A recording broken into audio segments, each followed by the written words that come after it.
are live. Okay, so we're here again. We're back live. And this is August the 12th, 2012. Happy birthday. And we're here with 6 lovely ladies. And this is part 2 of Black Kings Make Blue Jeans Tight, United Shapes of Africa roundtable discussion. We don't have a roundtable before we speak. So, that being said, I want to go around and have each of you ladies introduce yourself, where you're from, and then from there, we're going to go into discussion. So start over here with Ms. Esther. Hey, my name is Esther Onono Amola. I am from Africa, particularly Kenya, which is based. My name is Susan Natal.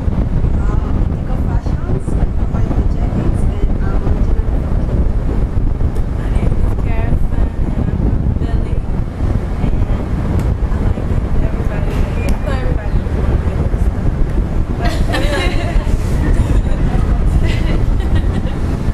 but my name is Krista and I'm from Germantown. Germantown where? Wayne Air, baby. Philly, right? Yeah. And you know, My name is Bethany Ian. I'm from Philly, preferably Northeast Philadelphia, and I'm an artist with a lot to say. I'm Amber, and I'm from West Philadelphia.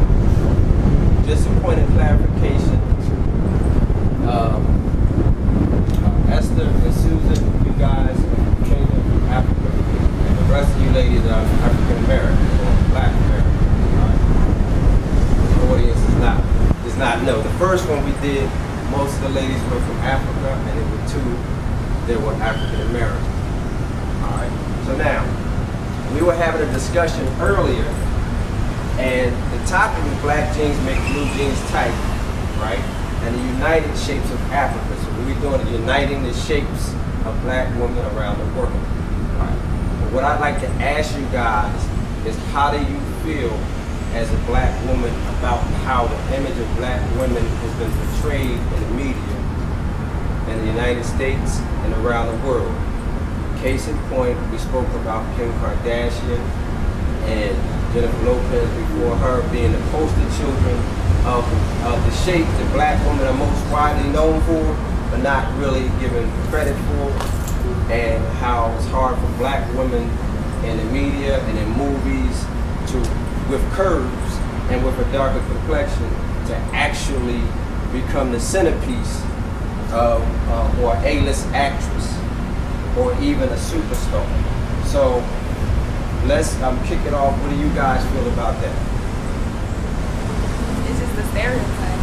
Like, if we're the face of Black people that are with, like, we have curves and everything, but they want to make it like other cultures have it, then that's just it's a stereotype. Like, they try and single us out. Okay. Well, I'll say I don't want to lie. I honestly used to believe that I had something special until now they have this whole thing where you can go in and get your lips done and your chest done and get a tan and get your butt done. And it's like everybody wants to be Black, but like nobody can accept being African American. So I feel like you're kind of like raining on our parade and you want to take what's ours as you have in the past, but you once again don't want to admit to it. And you put it on TV. I think that if having calves and having a big booty can actually make somebody make millions of dollars and you're not Black, and prior to that, having calves and having a big booty was associated with being Black, then Black women should be able to use those same body parts to be able to make the same kind of money and have the same kind of fame that, let's say, J-Lo or Kim Kardashian has made. But we find that there's this stereotype and there's this mass consciousness where most movies and Hollywood per se would rather have those body parts be in a different kind of skin versus the Black skin. So to me, I feel as though it is time that we educate our community and let our kids know that you have to appreciate your body just the way it is. and not worry about whether your butt is big or whether your chest sticks out and your waist is small and your jeans cannot fit there. And guess what? I'm sure there are people out there who will, make us the right kind of jeans like these. They fit perfect. Right. And they're comfortable. I just dislike the fact that black women get bashed for their shape, but it's also desired. It's like as soon as you put color to this form, it's when it's wrong, and when it's undesirable. It's like you see Michelle Obama has a shape, but she's bashed as opposed to, I'm going to throw out Beyonce, who's glorified for her shape, but she's lighter. She's a lighter complexion. She's got the blonde hair that she's dyed. It's just as soon as you add color to something, the deeper a color is, that's just rude. Because a rich color, Africa has rich colors, but that's where it comes from. And as soon as you add that, it's not good. And I'm glad you brought the topic of color, because I'm from Kenya, and so you can relate to this.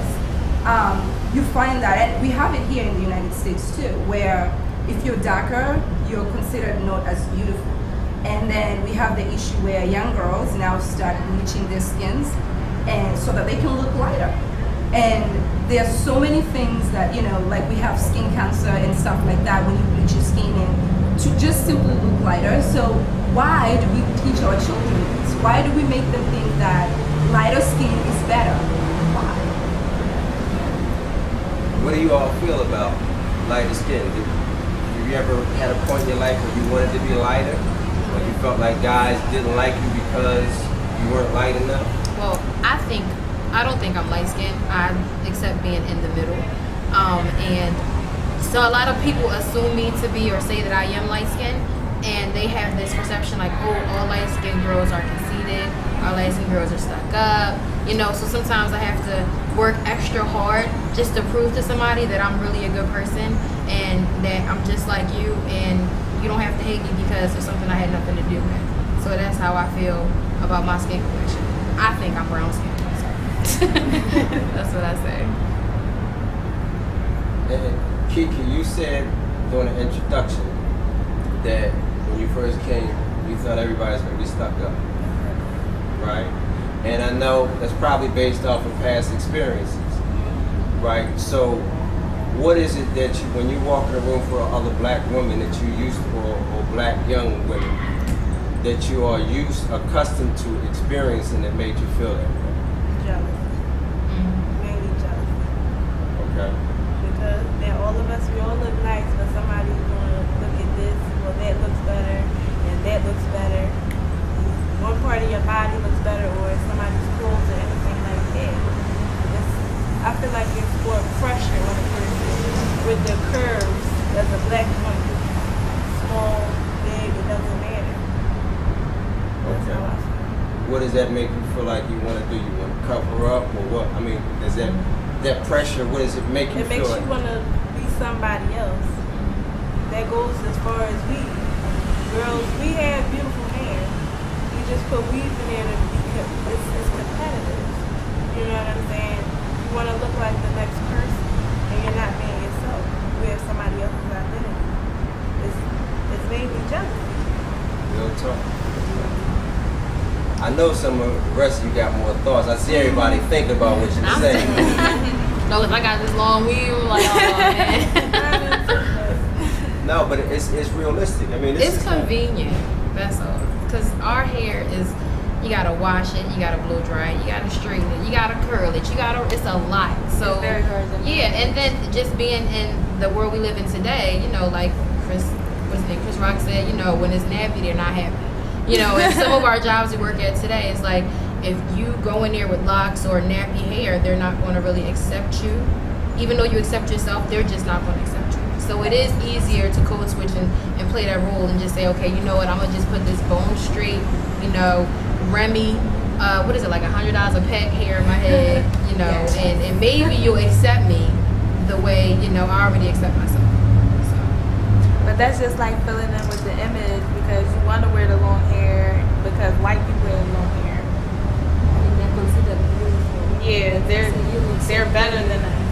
We have to fit in with the workplace because they're better than us, and we want to have a job. So we try and meet that image, so we put in the weave, and we want to be lighter because they're lighter and they're considered beautiful because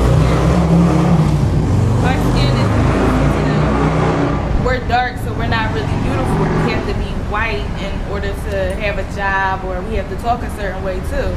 We can't go into a job interview talking about some, yo, this, that, and the third. You have to go in there with your head held high, and you gotta have straight hair and dress like them, and you can't go in there with like, you automatically not getting a job if you go in there with saggy pants. That's a stereotype also, because that's the black person. If you go in there with dress pants and things like that, you're gonna get the job most likely because you fit their image.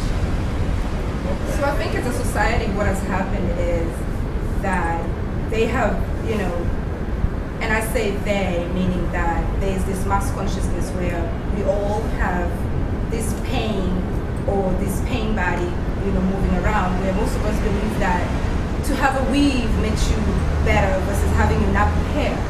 And actually, in reality, as an African woman, you do need to give your hair a break.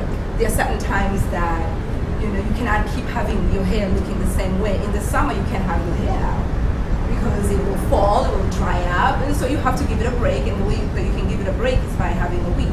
Now, granted, the higher ups, which we mainly know, is predominantly a white society, take advantage of that, and you find that the weave business is actually a $1 billion industry, and so they perpetuate that. They have in the magazines where you have the long hair, the weaves. That is the most beautiful thing to have.